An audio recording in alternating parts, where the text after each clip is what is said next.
Так, ну Худут, сегодня хочу поговорить вообще о современном положении. Я, в принципе, во вкладке сообщества описал уже. И, ну, помимо того, что там описано, в целом поговорить.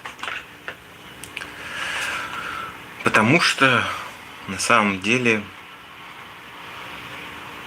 я считаю, что единый какой-то, как сказать, нации, да, наверное, все-таки нет. Конечно, раньше все жили своими родами, но вообще нам надо знать историю, конечно. Мне вот это вот сейчас безумно интересно, как раньше жили, потому что все-таки кочевой образ жизни сильно отличается от оседлого, да? Мы оседлые-то не так уж и давно, на самом деле. И вот эти все процессы для нас, они слишком новые и по большому счету слишком большая, как это сказать, слишком большая пустота, наверное, да, образовалась. Сам бы на Худут, как со звуком.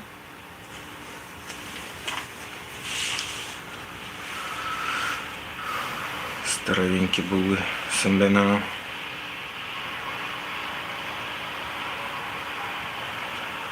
Так, ну Худут.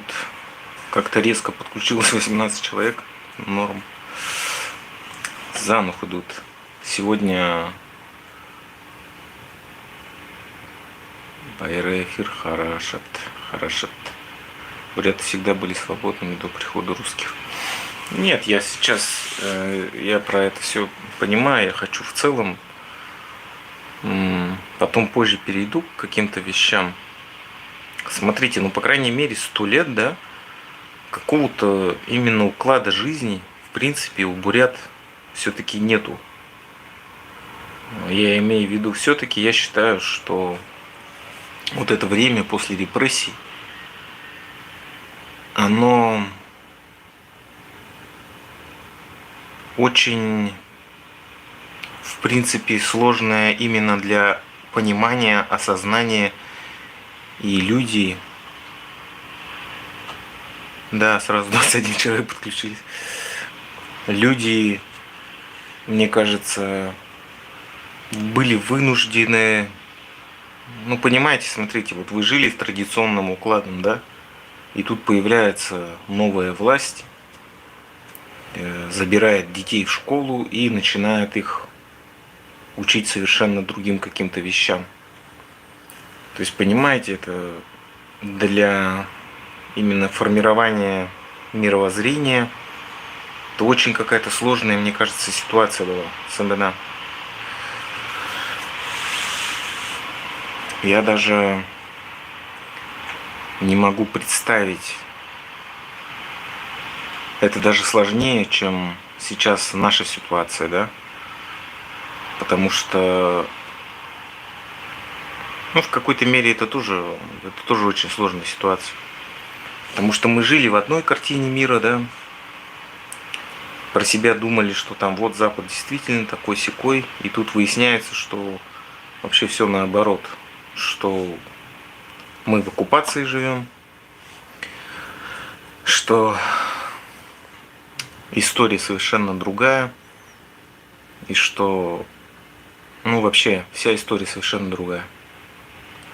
У меня русского, кроме фамилии, ничего и нет, хотя тушил с друзьями русскими вашу святыню в Волге сам из Карелии.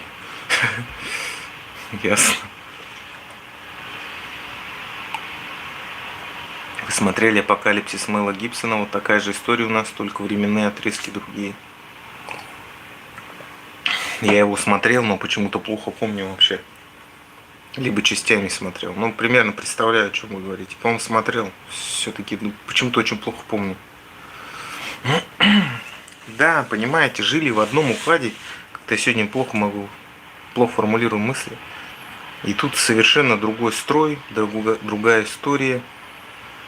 И это полное, мне кажется, спутанность сознания, потому что у нас нет преемственности поколения с тем нашим прошлым. Конечно, оно осталось в какой-то мере, но не так. У монголов примерно то же самое, но у них все-таки лучше все сохранилось. И я думаю, 30 лет независимости все-таки дало людям, по крайней мере, осознание того, что Монголия — это их страна, это их родина, они там родились, живут, и у них вообще есть своя страна, собственно. У бурятов же, мне кажется, такого вообще осознания в принципе нет. То есть это почти что уже какие-то манкурты. Имею в виду молодежь, наверное, да и советского-то возраста. То есть для них же это родина Советский Союз, вот это все. Типа, куда ни приедешь, везде ты свой. Но на самом деле это, конечно, на словах все было. В реальности-то нет. Смотрите, вот случай был, да, о нем публиковали. То есть это какой-то центр по пулевой стрельбе есть. И там взяли тренера бурятку. И такой скандал там разрули.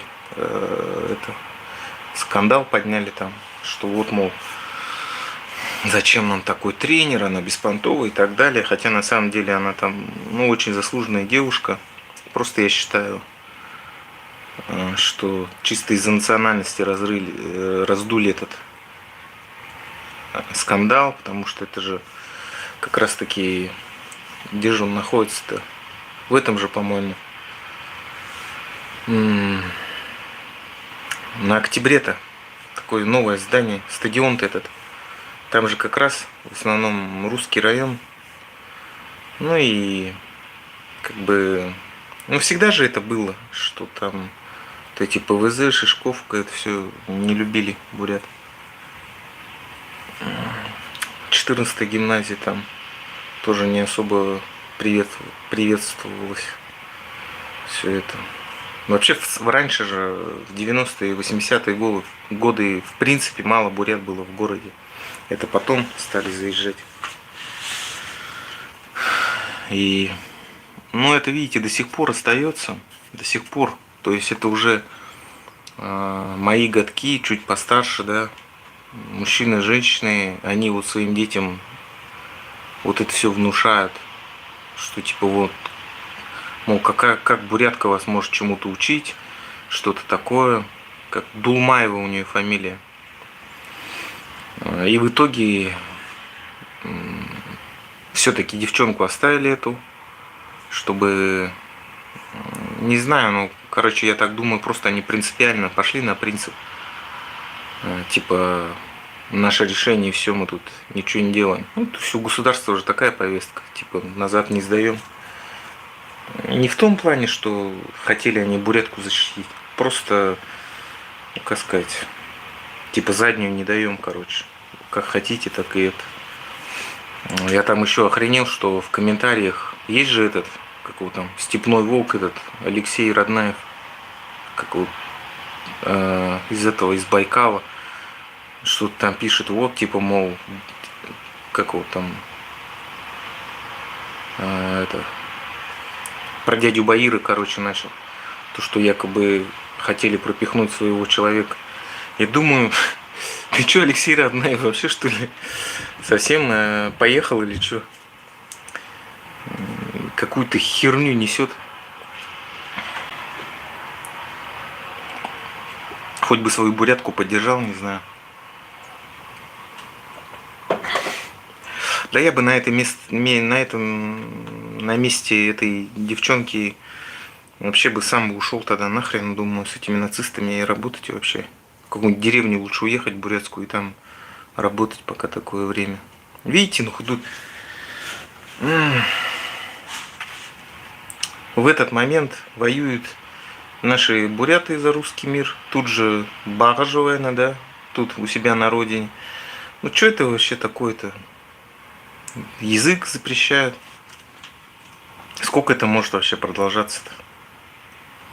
Так ходить, да, вот не знаю. Все это вранье полное слушать. Еще летом, я помню, в 22-м году какой-то фестиваль на площади проводили, русское лето. Я думаю, ни хрена себе. Русское лето, блин, когда я еще в Улан-Удэ был. Вообще взбесило меня все это тогда.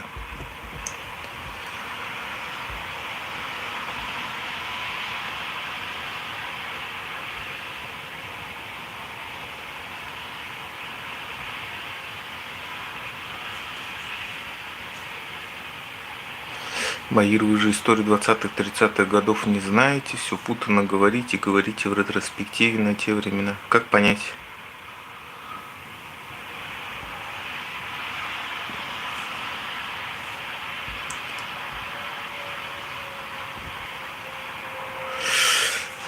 Я знаю, сколько человек убито, потому что эти цифры я посмотрел. 20 тысяч убитых бурят и 20 тысяч репрессировано. Ну, на самом деле, возможно, даже больше. В Монголии 8 тысяч убили и 12 тысяч репрессировали. Но из тех репрессированных, видите, кое-кто там тоже на войне умер или еще что-то. То есть это надо полностью поднимать.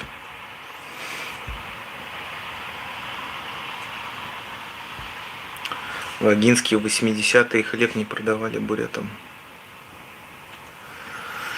Буряты помогали мне в жизни, не забуду, и фамилии никто не спросил ни разу. У меня есть знакомые буряты, и они говорят, что хоть они и буряты, но у них душа русская. Как тебе русская душа у бурят? Какой-то Эрдем Жамбалов начал мне какую-то херню писать. Вот он, Эрдем Жамбалов, у тебя русская душа просто. Ужасно в Бурятии русский нацизм. Да он всегда был, это просто, видите, я не обращал раньше на это внимание. На то, что это идет именно национальный конфликт. Но я просто, знаете, печатный же текст читал. Смотрю, а фамилия-то Бурецкая, Дулмаева, да, девчонки. Имя, отчество русское, а фамилия-то Бурецкая. А потом еще и сюжет по АТВ вышел. Я думаю, ну все понятно. Ну там показали бурятка явно. Ну кто будет, какая русская будет с Дулмаева, да, фамилия. И показывают тренера тоже, какая-то русская тренерша, что-то там еще высказывается, вот, мол, там какая-то с улицы пришла, что-то такое в этом духе. Хотя она закончила высшее образование, причем не в Бурятии, даже где-то за пределами. Еще довела до 3-го места на чемпионате по России какую-то девочку. Ну, то есть девчонка вообще отличная, нормальная, наша бурятка. И там начали ее всяко засирать. Я просто, знаете, вот мы, буряты, да, боимся говорить про это вот. А русские-то это вообще не скрывают. Они же так и говорят, как это какая-то бурятка там будет, да. То есть вообще не скрывают, а мы еще что-то стесняемся. Я вот этого понять не могу. Надо тоже говорить как есть на самом деле.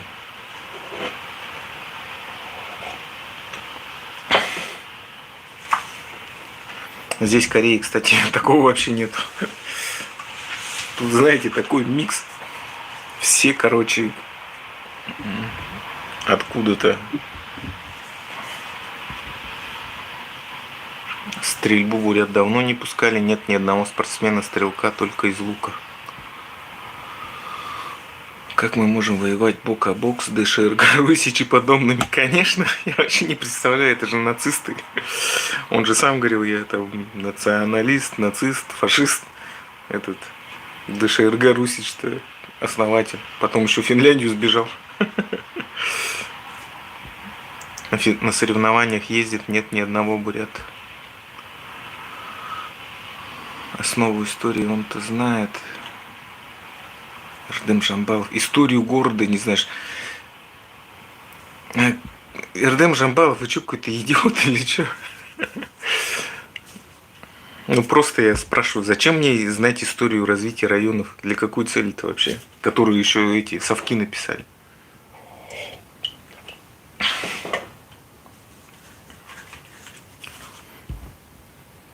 Алексей Роднаев, культурник, он не соображает по поводу наших проблем. Ну, надо все равно маленько думать головой, прежде чем писать комментарии. Очень нравится ваш канал, однако как отделиться при меньшинстве национальности в национальной республике? Да как, очень просто. Надо объединиться какой-то группе очень активной, и все. Хотя я сейчас понимаю, что будут столкновения даже с нашими промытыми бурятами, потому что здесь у меня чуть конфликт не возник. Ну так, по телефону пообщались. Чуть стрелу, ну то есть хотели мне стрелу даже набить, чтобы там пообщаться, короче. Но это... А я еще был, как бы, короче, ходил, помогал ребятам ночью. Яган называется, короче, это дело. И, ну, когда ночью все равно у тебя не так плохо, не так хорошо, то есть мозги работают. Я еще тоже чуть не согласился, короче. Не, по идее даже согласился, но просто потом по телефону позвонил. И что-то какие-то, короче, 90-е. Не знаю, просто человек 10 лет назад приехал сюда. И я потом думаю, какие стрелы, куда ходить, какие разборки. Вдруг это вообще какая-нибудь подстава, да, там, допустим, драка начнется. И, как сказать, тут же штраф платит оба.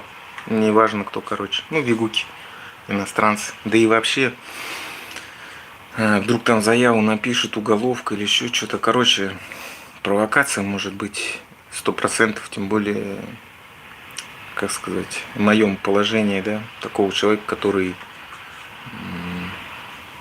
ну, как является активистом по вот по таким вещам. И потом на следующий день, там, как сказать, уже проснулся нормально. То есть, да, проснулся. Хорошо все взвесил, подумал. Но меня удивило, что человек, ну я так понял, все-таки это бурят, прямо против независимости, короче, Бурятии. Вообще что-то жестко промытый. Я еще потом подумал, вдруг это какой-то сотрудник все-таки был. Потому что, ну как, ну может быть, конечно, и не сотрудник, но, короче, у него мотивация была, что типа Китай захватит. Типа такого. А вот Путин держит Россию, там, держит Бурятию, там типа вот Цыденов местная власть ворует, он там все там типа тормозит. Ну, короче, вот такой бред вообще. Я даже, как сказать, растерялся, что сказать, потому что вообще не ожидал такого услышать даже по телефону. И типа он всех нас будет это уничтожать. Всех, кто за независимость. Ой, да, за независимость. Короче, это вообще какие-то 90-е. Я, конечно, никогда на таких вещах не специализировался. Не специалист в этом деле, но все равно в массовке принимал участие, получается, чуть-чуть-то знаю, и потом я на следующий день еще думаю, а здесь как бы состава для разбора-то вообще в принципе и нету даже. То есть, ну если так типа по понятиям даже судить, то как, что за понятия такие, да, могут быть там, не знаю, у блатных. Ну то есть он представлялся, типа он блатной какой-то, против независимости. Я думаю, что когда блатные вообще такие вещи обсуждали, там, независимость и так далее, там. После отделения от России русских изгонять. Так, Эрдем Жамбалов, что вообще надо-то вам? Хотите, стрим совместно организуем, там выскажите. Казаки шашки точат, стрелять учат, а буреты только из лука и в шахматы играют. Эрдем, начните свой канал об истории.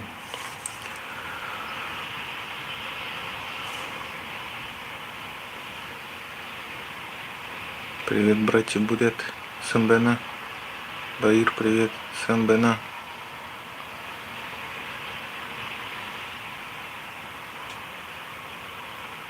снимаете с фронта земляков. Да там это сложно.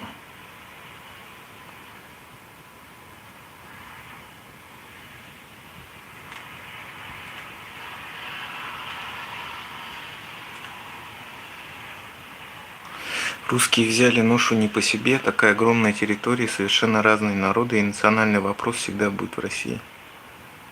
Цепсо и кремлеботы в чате.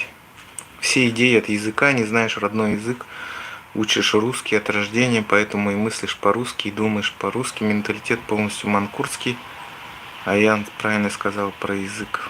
Угу. Ну, как сказать-то, сейчас-то какой смысл об этом говорить? Если мы обретем независимость, то есть не если, а когда, то тогда и этот решать вопрос. Какой смысл вообще трясти эту тему про язык? Имеется в виду, понятно, отдельные люди все это выучить, но в государстве так вопросы не решаются, что типа люди сами там как-то самостоятельно все будет. Это все равно должен какой-то быть лидер организации, чтобы она, получается, как второе государство было. А так, как вам сказать-то? Это просто мы настолько вот обманкуртины, да? Вот сейчас я вот еще приведу пример. Очень быстро. Этот Борис Акунин. Короче, две идеи у него. Первое, что Рашка развалится и все. А второе, это то, что Путин Рашку Китаю сдаст. Ну и в принципе он это и делает. Вот Запкрая же у нас сдали там землю. Ну и вообще, если люди не дураки, они видят, что там происходит, сколько китайцев и так далее. Уже с каких годов-то. Ну, то есть, чтобы быть этим коллаборантом, короче, это... Чтобы на китайских штыках, короче, держать. То есть постепенно начнут появляться вывески там на китайском и так далее, телевидение там, все такое, а потом уже все полностью уже перейдет. То есть, видите, мы-то бурят, у нас вообще другой же язык и все. То есть у нас-то тоже не должно быть на улицах вывесок на русском и так далее, русского телевидения. Это видите, мы как, насколько нам промыли мозги, что мы думаем, что это нормально. Это получается, видите, мы оккупацию спокойно переносим сейчас. Хотя такого быть не должно. Поэтому, когда в Монголию приезжаешь, читаешь и думаешь, блин, вот так должно быть. Единственное, там, конечно, я надеюсь, они перейдут на старомонгольский. Ну, на монгол-бышек, а не на старомонгольский. Тогда вообще будет нормально.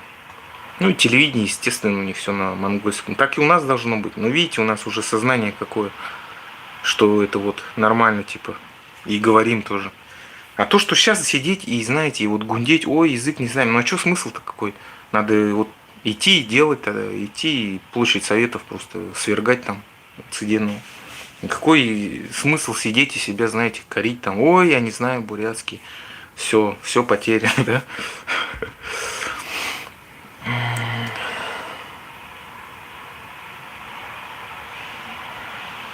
Эрдем Жамбалов какой-то это...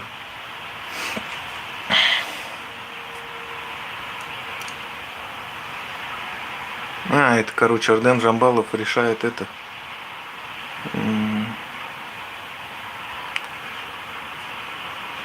Одних корейцев депортировали за раз 500 тысяч человек. Да. Эрдем Жамбалов, я вот читаю ваш комментарий, каких 500 тысяч человек? Их столько даже и не было, не пришло. Какую-то чушь вообще пишет.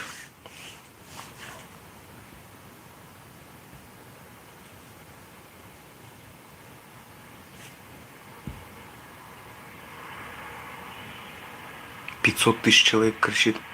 Их всех вместе 500 тысяч не было. Тебе надо банить ботов. Ну да. Баир это был не бурят, это был мангат шестерка РСУД. Сходил бы как мага. Что за мага? Раком всех бы поставил.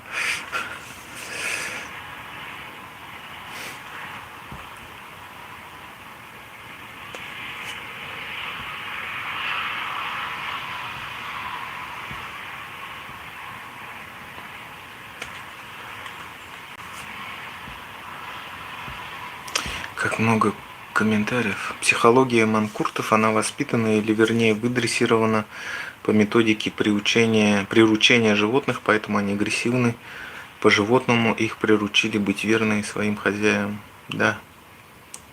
Баир, быть бурятом звучит гордо, быть россиянином ни о чем. Да. Так. Про дрессировку. Кстати, я заметил, те люди, которые за независимость, да, в основном это люди, которые, во-первых, нормальный интеллект, да, во-вторых, что-то в жизни добились или стремятся, либо какие-то бизнесмены, либо, не знаю, ученые, ну, короче, люди с головой, одним словом. А вот, которые против независимости, в основном, не знаю, ну, бывает тоже среди них, как сказать, вроде нормальные люди, но все равно основная масса это какие-то... Вообще, в принципе, да, как может быть человек против независимости своей страны, я не понимаю. Кому нравится быть в оккупации? Ну, я так думаю, что те, кто против независимости, они в основном все-таки недалекие люди, короче.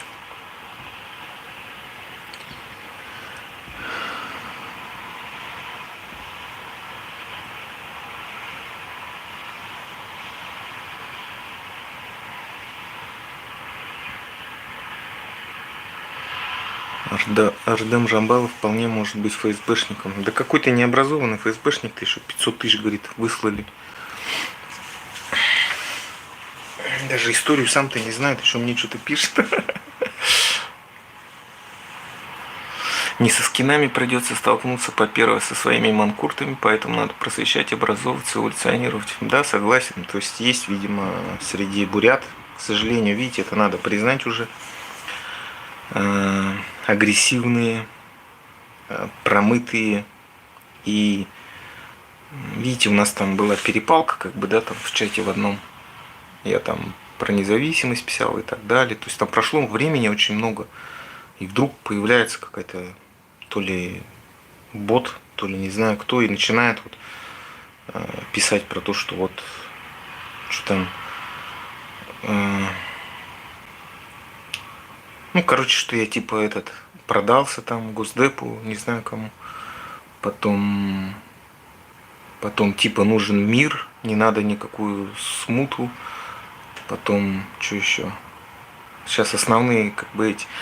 и то, что, ну, типа то, что буряты в оккупации, надо с этим смириться, потому что сила, типа, с силой нельзя спорить. Я еще и написал, вот у вас будет, или есть сын, допустим, да, вы ему тоже так будете говорить. Если вы в школе будут обижать хулиганы, тоже будете говорить, ну, смирись, что, сила есть сила, терпи, типа. Ну, такая арабская психология, короче. И все, и потом еще вот этот чувак всплыл. Короче, не знаю. Я так понял, либо их кто-то специально так... Прошло времени много, либо их кто-то специально отправил, чтобы они начали это писать вот эти комментарии. Потому что очень много писали и как бы по одним и тем же точкам давили, получается. Ну, вот эта девчонка, вернее. Я так подумал, это походу все-таки кто-то науськал или что. Ну, вдруг ни с того ни с сего, спустя там неделю или две даже недели, вот так взять в чате, объявиться и писать начать. И еще свою группу рекламировать, где они как раз меня забанили за то, что я там начал про независимость писать. Хотя сами меня же туда приглашали, я даже не знаю, как она мне вообще написала. То есть, откуда мою телегу вообще знает. Вот это вот я удивился. Вообще, я думаю, телегу надо удалять нафиг. Еще маленько и, наверное, удалю. Потому что все равно вот уже этого Руслана Габаса уже удалили телегу. В принципе, зачем она нужна? Не понимаю. Вот Инстаграм, Ютуб есть, почта есть, если что, кто-то лично захочет написать. Подумаю маленько и, наверное, это сделаю.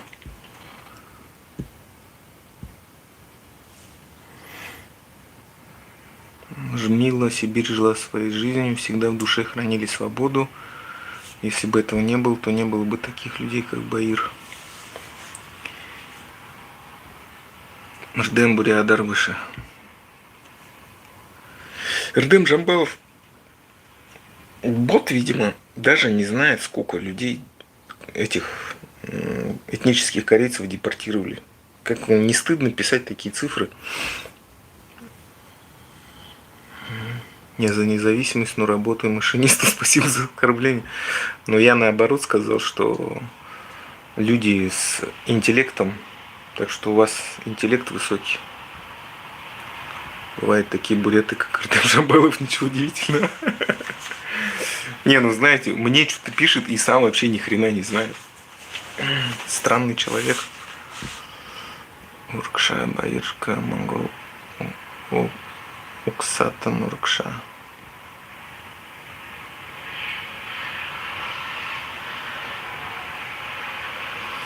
Как вы собираетесь в России независимость получать? Ну, сперва, я уже говорил, глобальные перемены. И вот эта вся спящая масса, да, в Бурятии. Я, короче, понял, теперь уже точно понял. Смотрите, как будет. Вот это вот начнется смута, да, настоящая. Масса основная будет сидеть дома. Типа переждем. Будем ждать нового хозяина, кто придет нами править. И будет вот стычка между теми, кто против независимости, да. К сожалению, тоже буряты такие будут. Те, кто за, нас вот поменьше будет, но надо... И это люди еще, знаете, кто за независимость, в основном, как вам сказать-то, на самом деле миролюбивые, что ли, более, в принципе, умные. Но надо все-таки это, заряжаться на все на это. Ну и, наверное, бывшие эти бандиты, плюс мусора, плюс чиновники. То есть они захотят тоже. Ну, а им-то главное, чтобы ресурсы захватить и продавать тот же Китай. И самим сидеть на этой ренте. И... Ну и то же самое, путинизм, только в Бурятии все. И в конечном итоге они еще и сдадут Бурятию потом. Потому что если этот русский медведь начнет заново восстанавливаться каким-то образом, то они продадутся в первую очередь. Поэтому вот этот момент надо учесть. В любом случае во власть нельзя пускать тех, кто уже там был. Не знаю, как они смогут доказать то, что они нормальными были при этом режиме. Но я что-то не знаю, как им доверять можно, бывшим там хуральцам. Ну, то есть они же вообще дрессированные, как собаки, все наши эти вот хуральцы. Все вообще, кого не возьми. Цыденов сегодня вот, что там, благодаря Путину мы изменили, что там, центр города изменим. Он бы еще, знаете, писал бы такие эти сторисы, да, благодаря Путину я сегодня сходил в туалет, посрал, да, благодаря Путину я, не знаю, зубы почистил, что-нибудь такое, да. Что за вообще, ну прямо вот реально шнырь какой-то вообще, шестерка. Это вообще, как можно такой размазнёй быть? Я даже не представляю вообще. Даже за деньги. Ну, хоть маленько какой-то гордости-то должно быть, наверное, у человека. Ну, это вообще никакой гордости нету.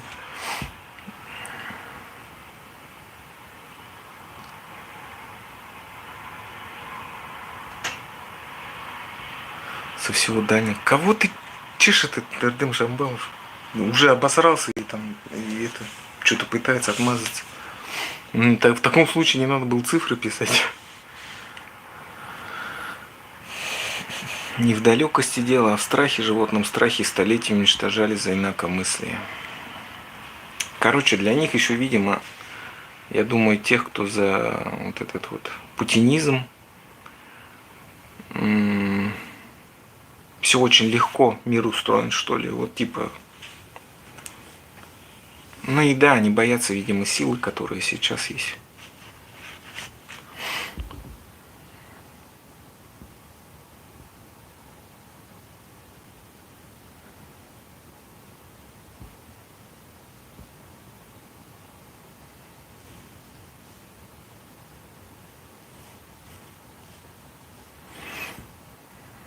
Я бы с удовольствием хотел независимости нашей земли, но общался бы ты с местным населением, они этого совсем не хотят. Да, это местное население, к сожалению, сейчас, да.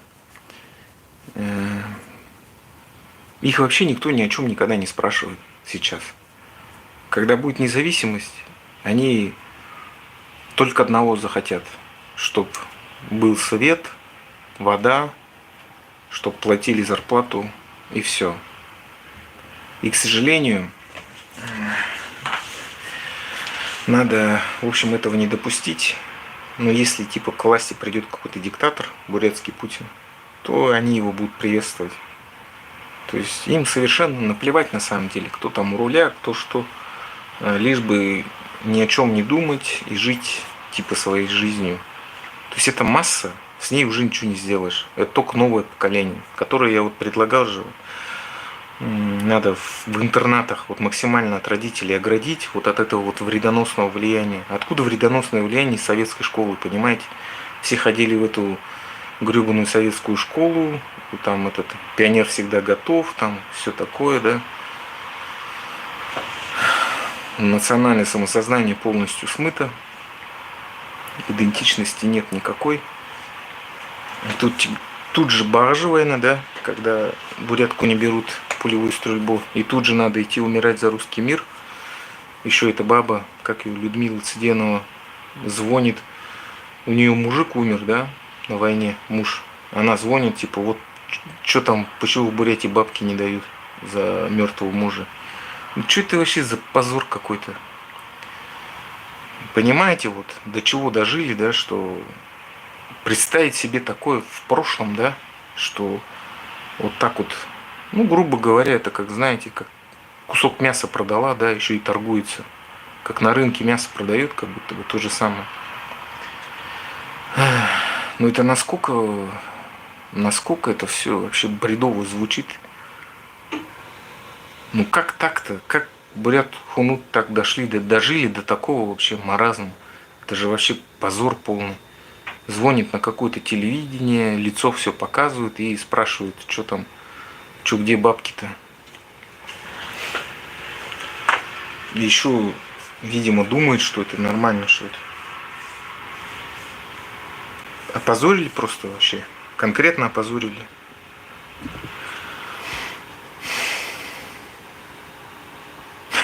Беру свои слова назад, депортировали корейцев 100 тысяч. Зашел быстренько в Википедию, еще где что-то говорит. 500 тысяч, я же читал вот эту тему. Никак не могло там 500 тысяч. Ай, блин.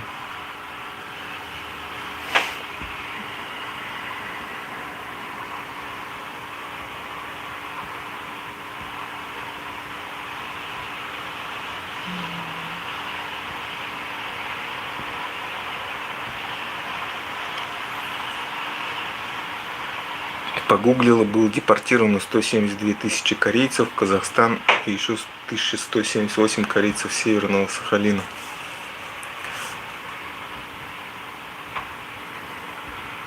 Верхушка будет против независимости, все правильно говоришь, за ними власть, ресурсы административные. Ну, для этого и надо, в общем-то, сейчас не сидеть на жопе, а думать об этом. Но, я так понимаю, видите, все-таки тех, кто реально за независимость, а вот эти фейсы, видимо, капец ненавидят на самом-то деле. Я вот это вот, если даже бурят промытый мне так говорит, да, вас будем уничтожать, то что фейсы вообще думают? Типа ни хрена себе, это вот некоторые буряты проснулись и захотели свою землю назад. Для них же это вообще капец. Ну, наверное, наши бурятские фейсы другие, если вообще есть такие буряты.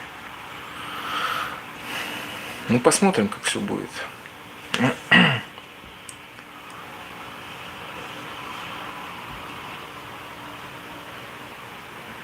Баир, буди бурятов, пока Россия увязла в Украине, у вас есть реальный шанс завоевать независимость.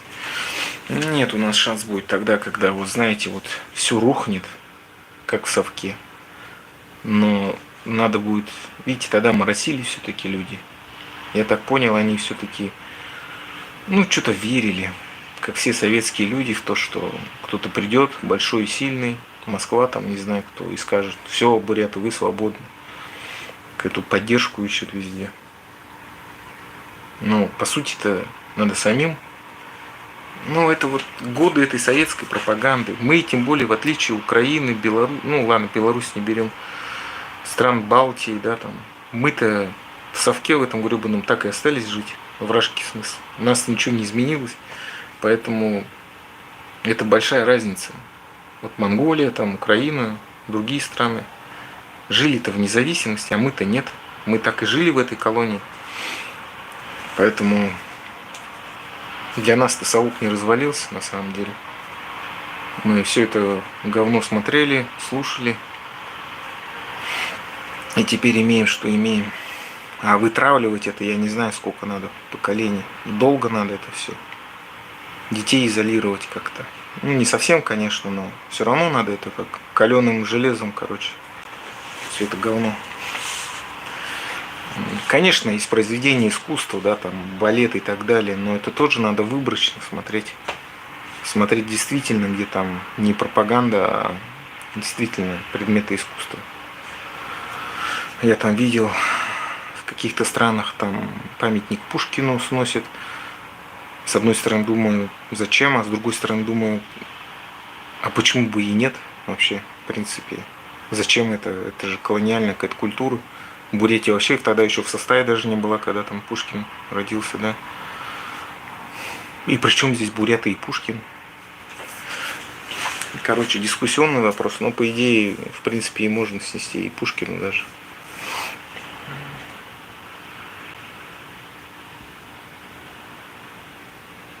Русичи свой мир, имперство, нацизм и далее. Боюсь, сколько бурят монголов в Корее. Говорят, 2000 всего лишь, оказывается. Поэтому, ну, короче, через полгода посмотрим, как у меня вообще будет происходить дело с дальнейшим нахождением. Ну, говорят, процедура стандартная. Всем отказывают, все подают в апелляцию и типа ждут еще полгода. Типа такого. Ну, всегда все по-разному. Один чувак пошел на продление, его тут же взяли и сразу депортировали, без всяких объяснений. Ну, короче, тут я вообще не знаю, как все будет. Поэтому люди-то правильно мне, наверное, писали, когда я только приехал, типа, не теряй время, езжай в США. Но я думаю, все-таки время я не теряю. Смотрю, как люди тут живут. Все равно, это же массовое все равно явление для бурят ездить в Корею. Хоть посмотреть, как тут живут буряты, что делают вообще. Пообщаться, посмотреть. Ну, как я понял, здесь до моего приезда, видимо, здесь что-то про независимость никто вообще не говорил. Да и вообще даже нету людей таких. Ну, кто бы высказывался, имеется в виду. И была какая-то группа, видимо, таких ватников,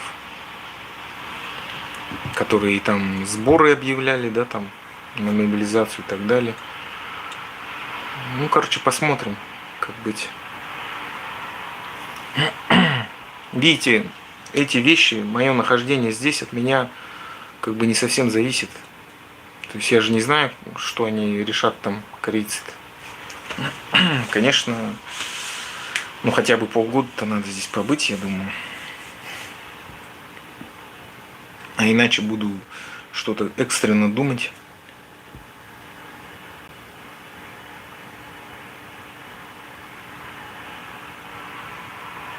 СНБН нынешних чиновников не надо допускать к власти. Конечно.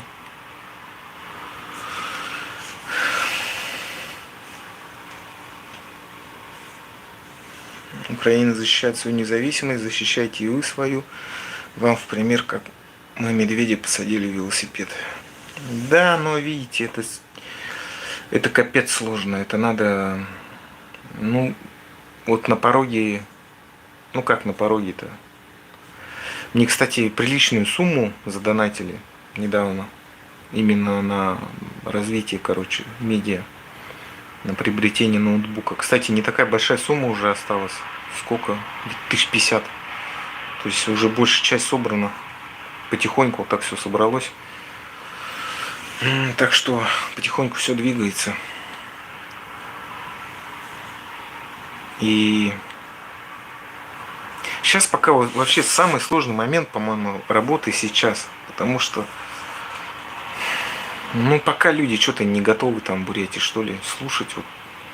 Тем более, если бы я раньше уехал в эмиграцию и раньше начал вести блог, и когда мобилизация началась, начал бы там активно говорить об этом, да, то, наверное, результат, может быть, был бы другой. Но они там тоже, знаете, чухнули же, что народ бунтанул.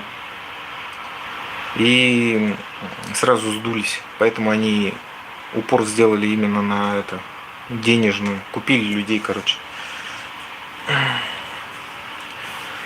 Либо у них критический момент какой-то был тогда. Черные лебеди все равно будут. Всем плевать на демократию, они хотят авторитаризм, к сожалению. Но у нас, я как понял, в Бурятии не будет, что сразу демократия. То есть переход плавный будет. Какое-то время все вот насаждаем, да, получается, через силу. Бурятский язык, вот это все. Хочешь не хочешь, заставлять, да, надо будет. Как сейчас, по идее. Заставляют же, по сути, только так. Только вид делают, что не заставляют. Якобы выбор есть, хотя никакого выбора нет. Главное, чтобы контролируемо это было. Вот это автократия. А так по-другому я не знаю. Эта масса, она просто, знаете, по отдельности они, может быть, что-то думают, да, там о своей жизни, но вместе люди просто не готовы. Это надо, я говорю, только детей воспитывать так, чтобы они учились взаимодействию, чтобы они учились с самого детства, там, как сказать, между собой общаться, какие-то горизонтальные связи налаживать, что-то там типа профсоюзов создавать. С самого детства, прямо с самого детства вообще. Обучать на бурятском языке. А вот эти, то, что сейчас нынешние ватники, эти с них вообще ничего брать не получится. Посмотрите, как сказать, что в лучшем случае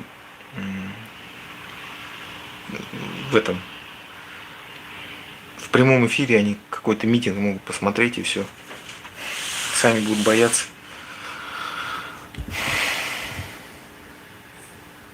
В Урале зачем там сидят столько много чиновников, для чего они там? Для видимости, конечно.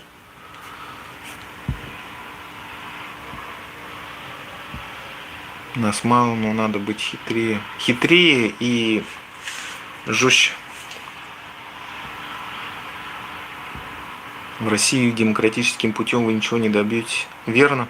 Конечно, уже ничего не добьемся. Какая демократия уже? Ничего не получится. У ФБК нашли фабрику троллей. Да.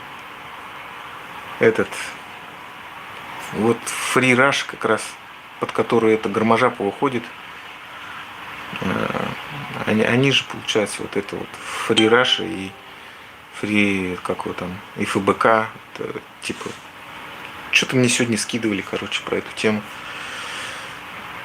Как они их там, эльфы зовут или что ли, что-то такое. Но, видите, у нас еще в чем проблема. Вот по замыслу, видимо, вот этих вот хороших русских создали вот эту вот сетку всяких фри, да, фри Бурятии, там, фри Якутии, все такое. Деньги им дали, и вот, мол, вы рассказываете им какие-то сказки про все про это, да, давите там на слезу, но про независимость, главное, ничего не говорить. Хоть что там, про язык, про какую-нибудь еще задницу говорите, да. В смысле, язык и задница это не одно и то же, но в принципе, я говорю, задница в том плане, что отвлекайте от главного, от независимости, чтобы они, не дай бог, не захотели независимости себе. Гарможапов сразу говорит, я против независимости, я вот верю в хорошую федерализацию и все такое. То есть настоящую федерализацию мы сможем. Да и насрать ей на самом деле. на бурятов, на Бурятию. Бабки там все решают. Где вы видели вообще журналистов, которые независимо действительно работают? Это их работа, их хлеб. Зуева бесплатно же не работает. То есть тот, кто слушает вот эти все каналы, да, думает, что-то они там какую-то правду говорят. Но, возможно, частично что-то они там и говорят, даже какие-то цифры предоставляют, но видите, факты вам подтверждают, что там фабрику троллей нашли и так далее, все это связано. Да это и понятно было еще в сентябре после мобилизации. Я думаю, почему они все так сдохли-то? Почему они не это? Почему какая-то весна выводила на митинги, там, а не фрибурети? То есть тогда у меня уже все понятно стало для меня. Тогда же у меня вот с ними как бы это... Когда они еще вывезли этого... Короче, был там какой-то чиновник из администрации Цыденова. Приехали они в Монголию, обосрали там монголов, дали интервью кому-то, сказали, это отсталая страна и так далее. И потом смотрю, они там фрибуретии дают интервью. И вообще у фрибуретии, кто дает интервью, ну, есть такие личности, очень интересные. Какие-то бывшие мусора там, какие-то вот чиновники, да, из администрации. То есть, типа для кейса им, короче, нужно.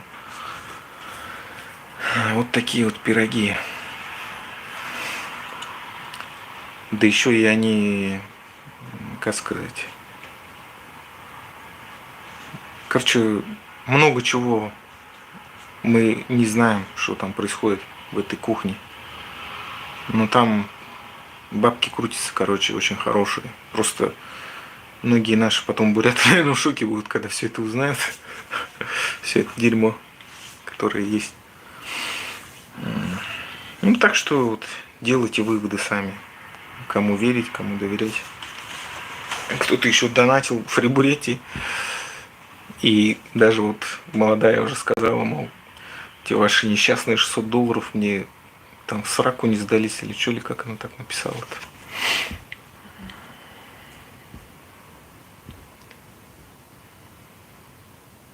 Людмиле Цыденовой просто обидно, все получили, а она нет. А где посмотреть эту Людмилу Цыденову, на каком канале, кто же она такая? Да было там видео какое-то, типа видеозвонок, дозвонилась вот эта Людмила ведущему и решила задать вопрос, который про выплаты, короче. Ну, кроме как позором, больше это назвать никак нельзя.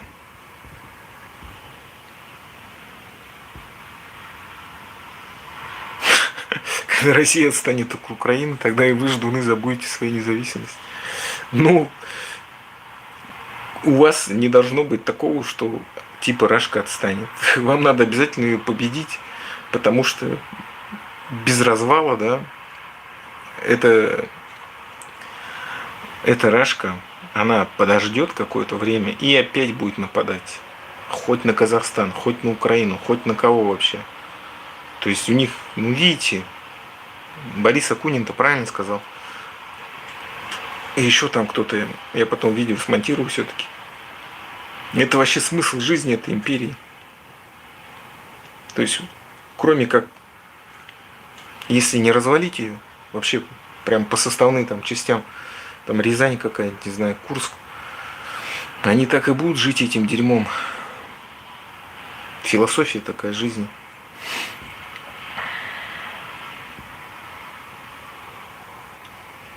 Цыденова дома под каблук забивает.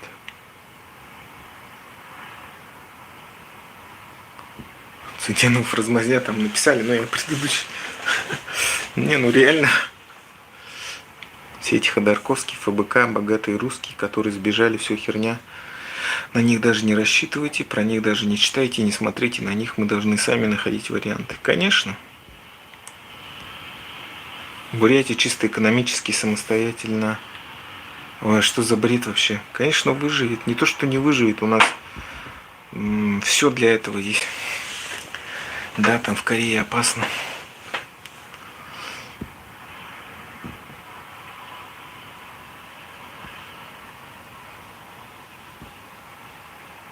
вы еще слышите Баирова, да?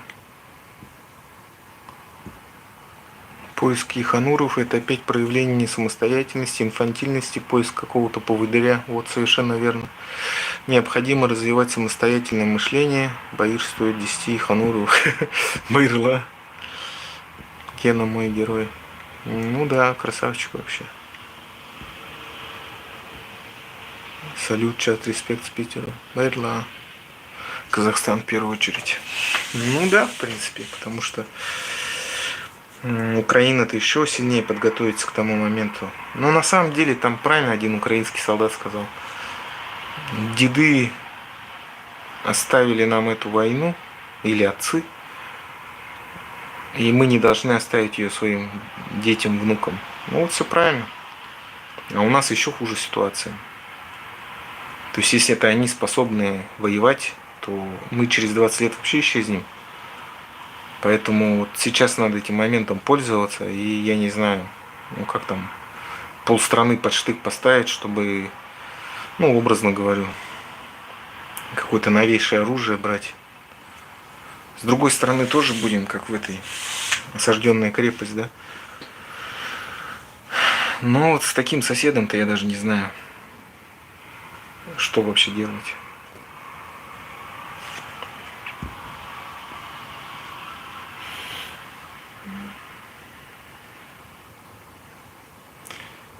Суперпупс, видимо, этот какой-то рашист, короче.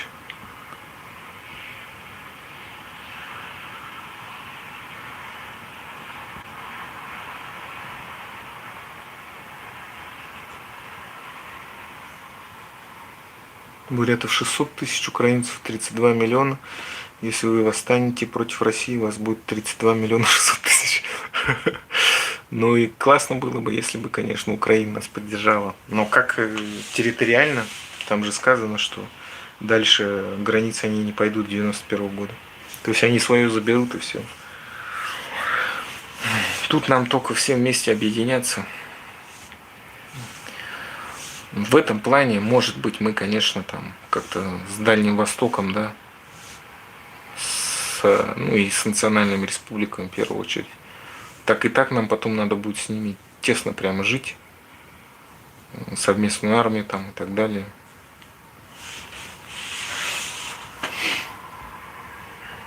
Наши сибирские народы не любят русских людей, вот иностранцы, китайцы, японцы, корейцы очень любят русских, особенно русских женщин. Еще они любят русский язык, не понимаю песни. Ну я откуда знаю? Во-первых, я не знаю, любят они или не любят. Ну, вообще Корея, мне кажется, очень традиционная страна на самом-то деле. Хрен его знает, любят ли они русских. Мне кажется, это просто наши российские всякие блогеры раздули. Там, конечно, может, там какой-то процент есть. Ну а так, я даже не представляю, вот с кореянкой познакомиться. Это сколько времени надо, чтобы язык выучить, да? Как даже вообще подходить, знакомиться, я не понимаю. Ладно, там несколько слов, фраз вырубучу. А дальше-то что? Английский я не знаю. Еще непонятно, будет ли эта кореянка знать английский тоже. Это вообще проблема. То есть я вот не представляю, как. Короче, мне кажется, это без знания языка все это какая-то херня получается. Поэтому. Да и так, если посмотреть по статистике, мне кажется, вот местных корейцев, которые из Кореи, в браке с русскими, ну, очень мало. Думаю, там какие-то сотые процентов, тысячные. Гармажапова вместе с Ходорковским работает. Ну да. Правильно, с монголов лучше не трогать.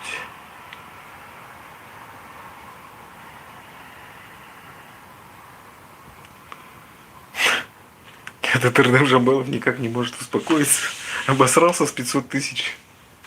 Что-то хотел, знаете. Я, знаете, хотел такой понт навести, да, типа вот. Ты историю не знаешь. И как ляпнул, да. Блин. Вот боты, надо готовиться хотя бы. Уж хотя бы прочитал бы сперва Википедию, потом бы А то начал такой, вот, ты не знаешь там историю, да? И тут же обосрался сам. Это называется как мгновенная карма, да?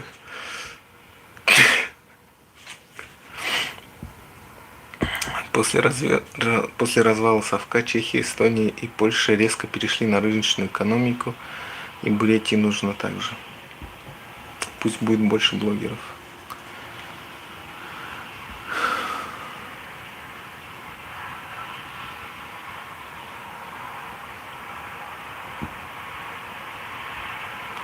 Ардем Шихымши Юэл Башинел.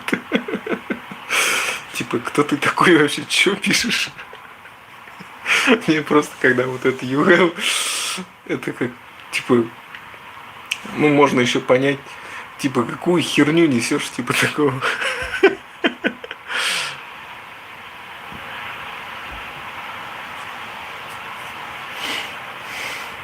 Так, тут чат уже своей жизнью зажил. Думайте, как стать независимыми от Москвы. Ну, как? Ну, я уже миллион раз об этом говорил. Нужны просто большие изменения. Так-то как поднимешь сейчас? Это же бесполезно вообще. Сейчас, когда вот будет такой момент, когда не будет, ну, когда ментовка уже, когда все зашатается, короче, одним словом.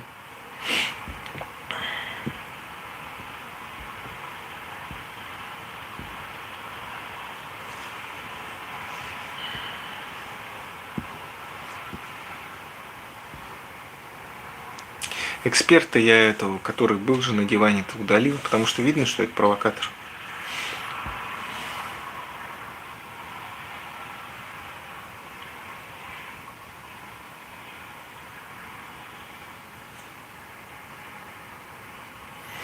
Что он тут пишет? Буряду Турукшай на Баирхум Бурутыше Юмахалын. Нывышудыр Гарара Худылжы Узоугы Ханса Залху образование Шугы Ханса Шашаха Желте. Что-то мне, знаете, он опять обосрался, короче, что у меня образования нету. У меня получается среднеспециальное, высшие еще курсы, да, тоже которые к курсам приравниваются. Потом ручным трудом я тоже занимался. Так что, видите, как бы комбо, короче, как обосраться, как обосраться за день 2 раза. Вот так называется это.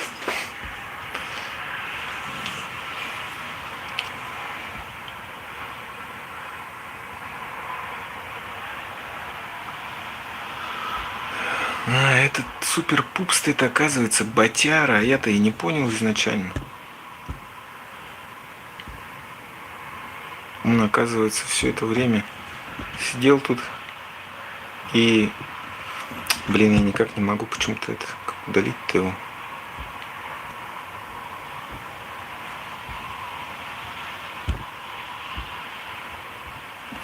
Ладно, потом удалю.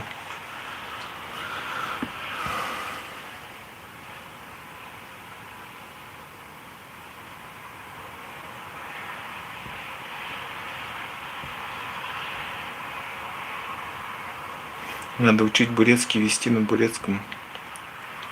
Бурядар верился я. Эрдем ши, юхэ, юмши, манайрхэ, суловый туло.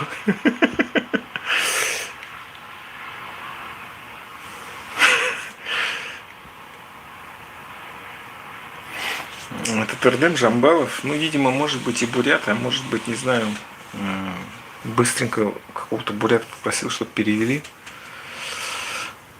Ну, короче, обосрался. Обосрался 2 раза, говорю.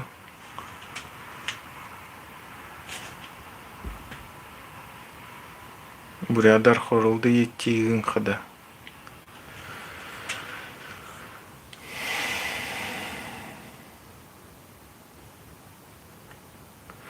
Яғап гыныпшы, байыр муюм хылынығу, али юм гыныпшы.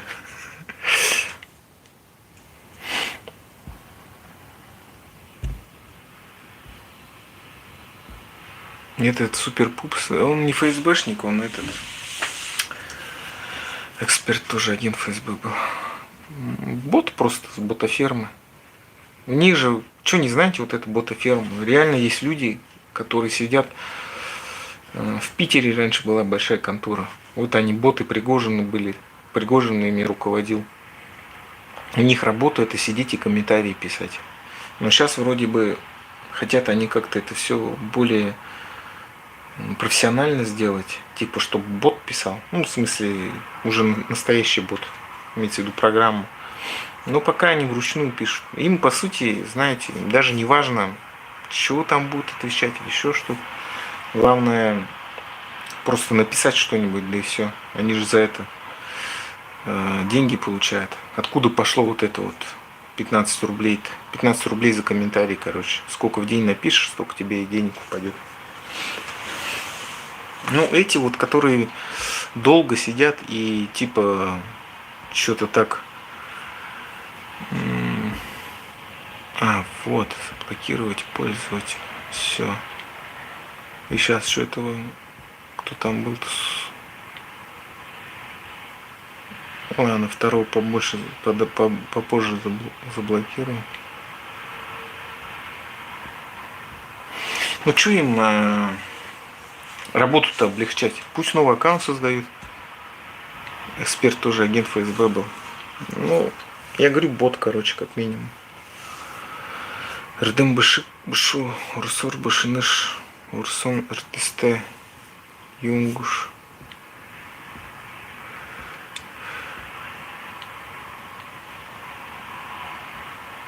Так, Мухудут. Еще, наверное. Ну да, ботаферма. Видите, кто так прямо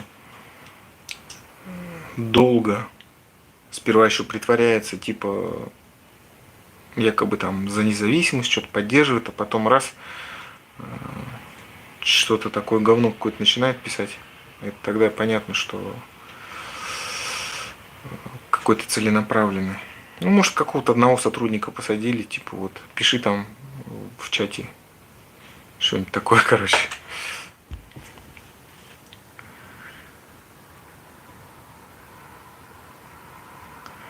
Баир, сделай подписку для чата. Это типа как?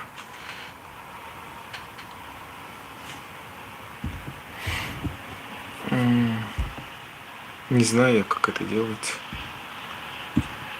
Вот, могу фон сменить.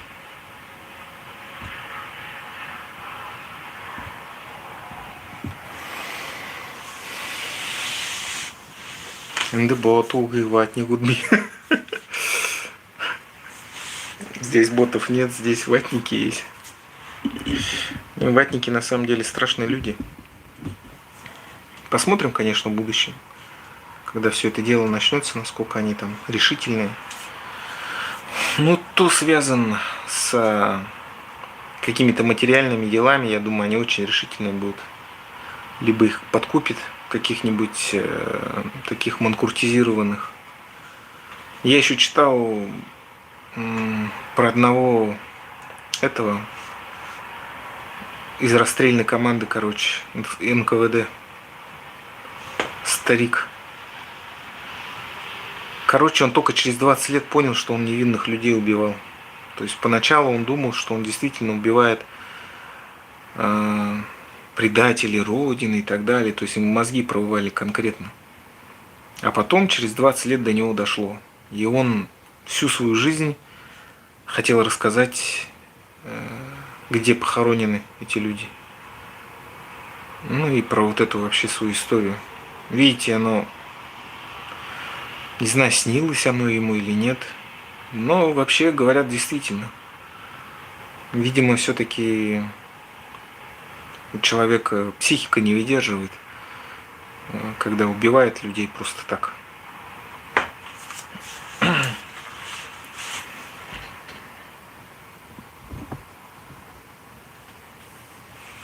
Подритузники сидят тут.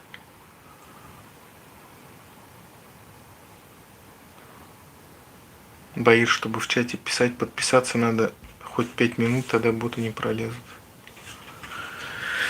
Ясно. Ладно, худут еще маленечко, наверное, буду заканчивать. Сегодня какой-то такой стрим, просто разговорный, без темы.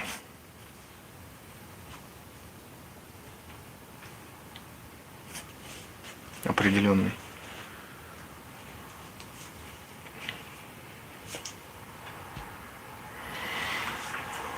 Я что еще офигел, когда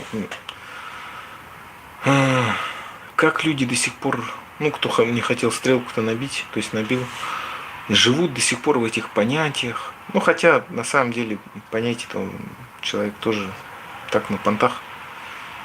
Просто вот этот вот русский мир, все-таки в независимой Бурятии вот это надо искоренять, вот эти все понятия и так далее, вот это вот все говно, короче.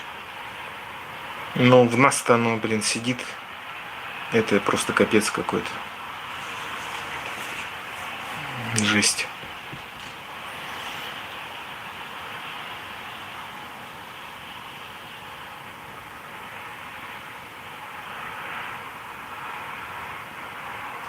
Жаханал Харктайда. Это Эрдем Жамбалов, по-моему, это понял, что 2 раза обосрался и все. И даже все ушел куда-то плакать, наверное. Хорхе. Не, ну с 500 тысячами это, конечно, было вообще. Вата Кувунг же. Что такое Кувунг? Сколько палачей прожили жизнь с льготами и наградами? Да.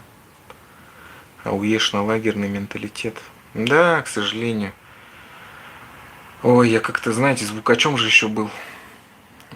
Техника была своя.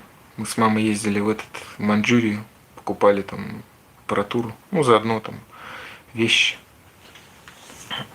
И это. Как-то я ездил в какую-то деревню в Хоринском районе. Рассказывал, нет? И там какие-то, ну, такая деревня небольшая вообще.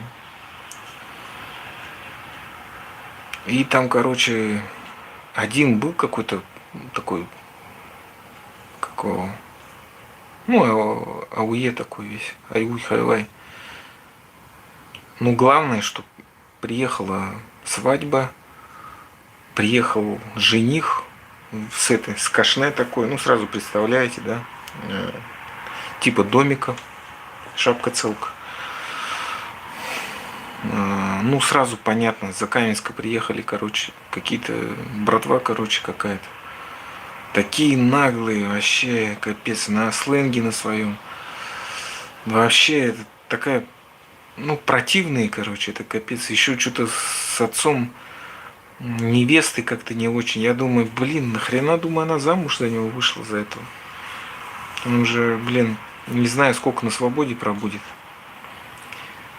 Ну, девчонка-то вроде нормальная была, но вот связалась тоже. Это вообще, не знаю, вот у бурятов, да, когда они вот этим занимаются, это вообще как-то супер не красит, короче. Ну, все из-за лагерей. Понятно, почему за Каменск, там же этот джид-лагерь, да. Всю эту ссылку-то к нам отправляли, специально же. Они так и живут, теми же понятиями. Это еще с какого года-то начали ссылку-то каторжников отправлять так нам? Ведь это декабристы тоже же ссылка была. Баир, новое поколение будет жить другими понятиями, согласен. Бурятия, Чита, регионы ссыльных зэков и грабителей, казаков, поэтому может ауе зэковская романтика плюс нищета, поэтому имхо. Да, абсолютно верно. В каждом поколении свой смак, но ценности человеческие не меняются.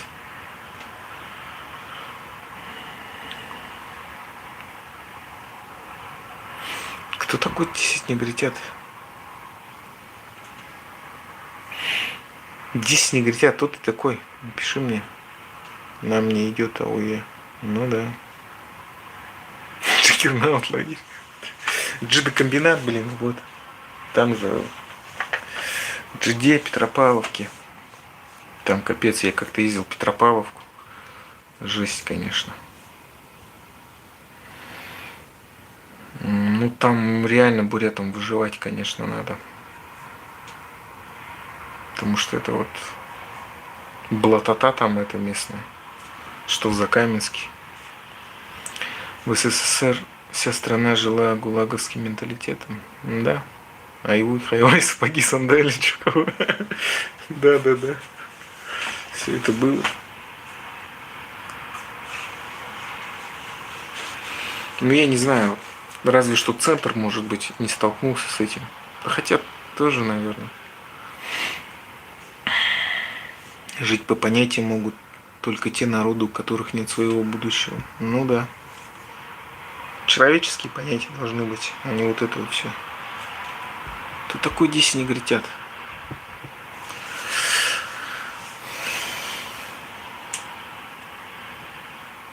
Свободной Бурятии мафия будет. Ну, надо с этим бороться. Улан-Удэ, Чита, столица гопников. Да, блин, на самом деле Иркутск и Братск, ну, явно более криминальные, чем Улан-Удэ, это точно. Братская же братва-то держала раньше этот Иркутск. Да и сейчас, наверное, сильное влияние. Хотя Братск небольшой город на самом деле. Ой, да вообще, этот криминал гребаный. Просто сейчас он весь во власти, на самом деле. Да и вообще, я вот сейчас даже не понимаю. Они сплелись давно, да? Вот смотрели этот Гулагу.нет канал. Там, как его, Шакро молодой этот, да, работает с конторой, с ФСБ. То есть сейчас, получается, если ты хочешь как-то по понятиям разобраться, тебе можно сразу напрямую в ментовку звонить и им говорить, вот у меня тут такой базар намечается, вы подъезжаете, там все разрулите по понятиям, все как есть, да? Ну, по идее, получается же так.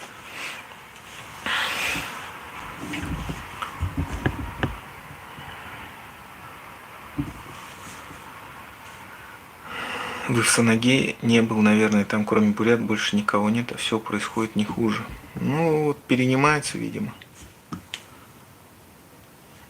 Иркутск и Братск живут без понятий, беспредельщики, и там красный ход. Ну, не знаю, какой там может быть красный ход. Может, сейчас. Все меняется, время идет вперед, а уйдет в прошлое, нужно стремиться к лучшему. Да, согласен.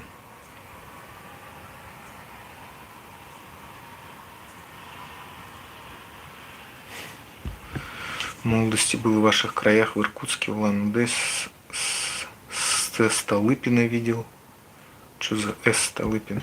Может быть, эти вагоны столыпинские? Думал, нас Калмыкию опять привезли. Бурятов встретил в Иркутске. Везде надо быть человеку. Дети наши будущие, приучайте детей к спорту. Да я и говорю, что надо, чтобы они жили в этих в интернатах, где контроль будет, чтобы всякие понятия там не нахватались, и вот это вот, там, Путин наш президент, вот это все это говно, короче, не слушали.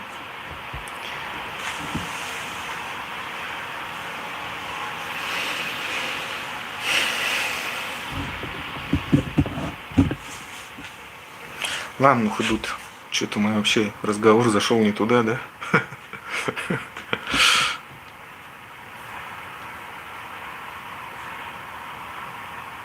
Просто я вообще не ожидал, что кто-то может стрелку забить. Это капец.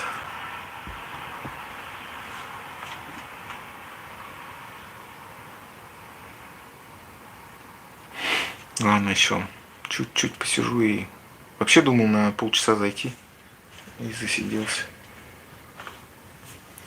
Кстати, интервью посмотрели с Саевым.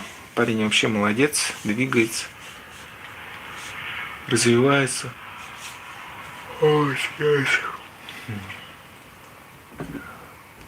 планы грандиозные, что там... Ну, я рассказывал же про этот. Хотели мне стрелку забить. Ну, так, по телефону поговорили. Ну, как, не стрелку забить, а типа... Не, ну да, по идее, да. В Корее тебе стрелку забили. Ну, типа, да. Ну, там уже все решилось.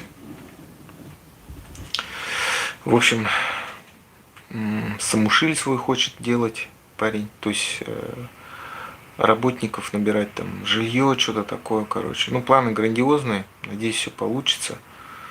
Ну, я так вижу, парень просто на опыте, поэтому знает, что может.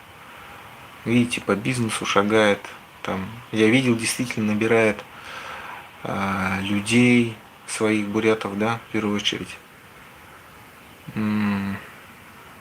Просто, видите, сегодня он говорит русскоязычно.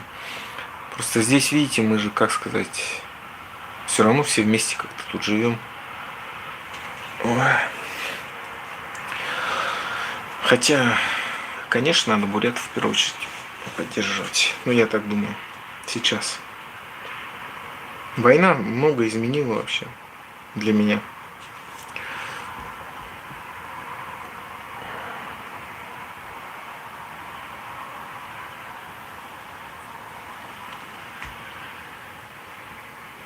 Баир, был бы я в Корее, я бы на стрелку приехал бы с тобой, да и многие, наверное, с чата.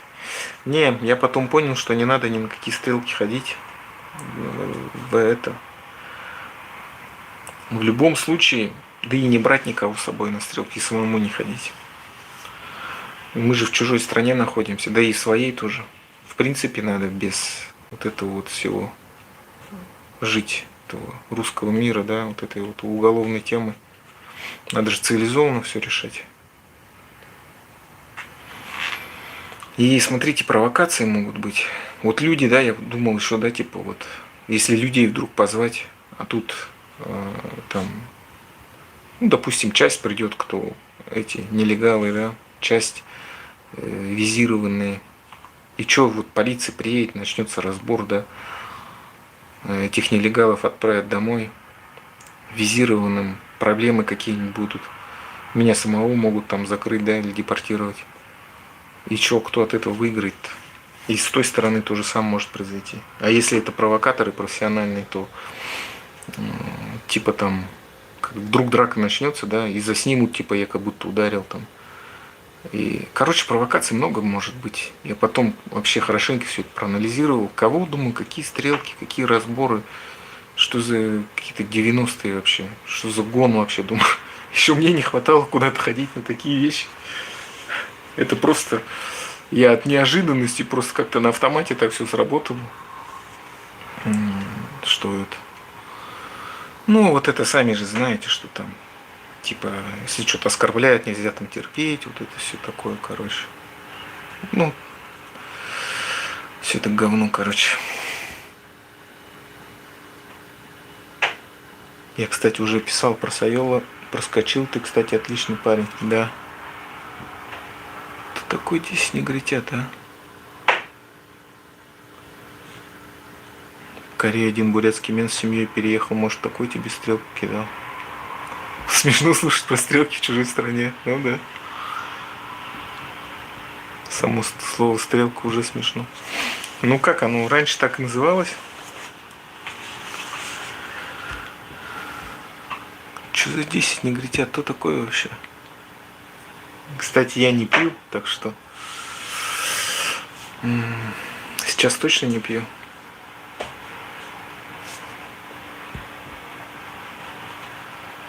Раньше так называлось. Стрела, стрелка.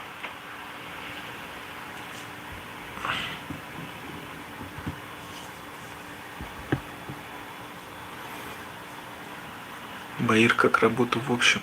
Ну, полгода, находясь в туристическом статусе и первые полгода, имея G1, временное разрешение пребывания в Корее, нельзя работать, потому что надо дождаться суда.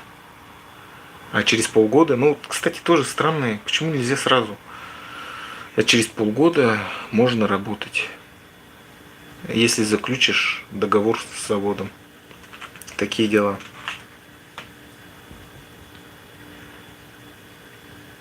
Наверное, стрелку забили понарошку. Да не понарошку, все по-серьезному было. Боишь, слово стрелка звучит не очень. От слова позвать на разговор более интеллигентно и серьезно. Ну как, я не знаю, так и называлось, просто никогда там не был на разговор позвать. Всегда так и было. Я, конечно, на самом деле не то, что там все это разбираюсь. Конечно, вообще ничего не понимаю в этом. Просто вот такое время, когда я думаю, там 100% все ходили куда-то. Понятное дело, в массовке стоишь, ну ты просто слушаешь же эти разговоры, когда там те, кто разруливал эти ситуации, общались между собой. То есть это как раз-таки пришлось на наше и чуть постарше поколение вот это все дело. То есть там, ну, по-серьезному все было-то. И там по 300 человек собирались, и, не знаю, по 200 там. Всякие проспектовские, может, еще больше собирались, потому что их там до хрена было. То есть это как, короче, такая жизнь была, я не знаю. Вот фильм-то был этот, как его, «Бумер», не мы такие, жизнь такая. Но оно как бы так и было, на самом деле.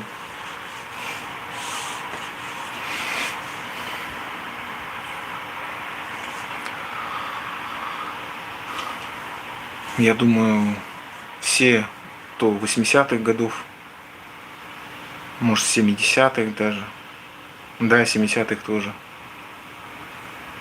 все ходили на стрелку. 90-е уже поменьше, наверное.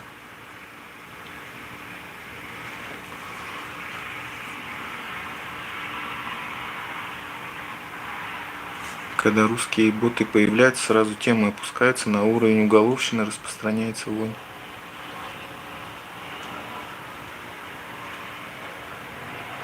В следующий раз стрелка будет прямой эфиром с глазу на глаз.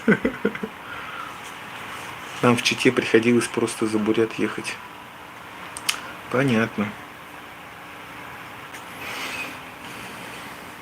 Так, ладно, еще 3 минуты.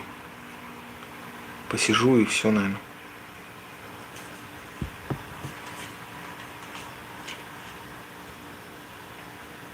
А так, конечно, это бред на самом деле. Просто идти в ментовку сдавать, да и все, если кто-то угрожает на самом-то деле. Потому что если провокация, то можно реально попасть. То есть это же мусора все могут придумать на самом-то деле. Придешь, а там бац, и рейд какой-нибудь или еще что-нибудь.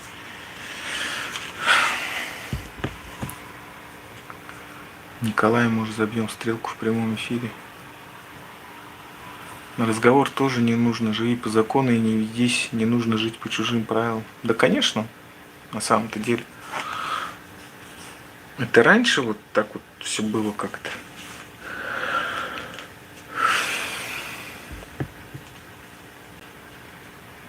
Если бы Бурятия была бы богаче, то не было бы АУЕ. АУЕ распространено в бедных регионах и обществах. Да не... Ну, конечно, беднота. Ну, как, не знаете, что ли, что ссылку-то всю эту тюрьму, Цолга, да, там, сколько зон-то у нас вообще? Специально же их к нам. Это 8, там. Ну, короче, этих зон, я не знаю, наверное, в Московской области столько зон нету, сколько в Бурятии. И, конечно, они выходят с зоны, и начинается все это влияние на подростков. Я помню, даже там у нас был этот, какого, смотрю, там мужик за 30 лет, да, стоит, и что-то там, эти стоят, подростки, банды. Ну, его потом то ли сам умер, то ли его убили, не знаю. Что-то им там вещает, короче. Ну, понятно, он там их, наверное, что-то разводил, наверное, там, общак собирать, что-то такое. Но в целом я потом так прикинул, даже не, я даже тогда, когда сам подростком был, думаю, такой взрослый мужик, да, нет, чтобы идти там, не знаю, работать что-нибудь.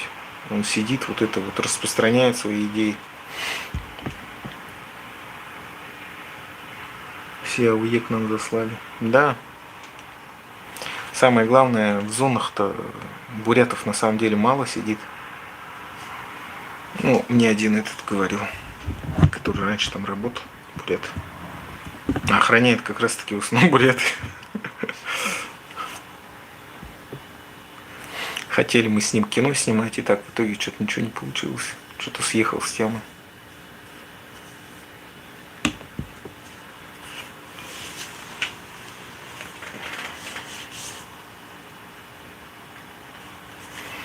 За на худут, наверное, будем заканчивать. стрим. Постараюсь как можно больше интересных людей заснять. Ну тут как-то люди не особо, мне кажется, готовы сниматься, рассказывать о себе что-то по РТ. Занах идут. Пишите комментарии, ставьте лайки. Тахин Узытра, Байрте, подписывайтесь.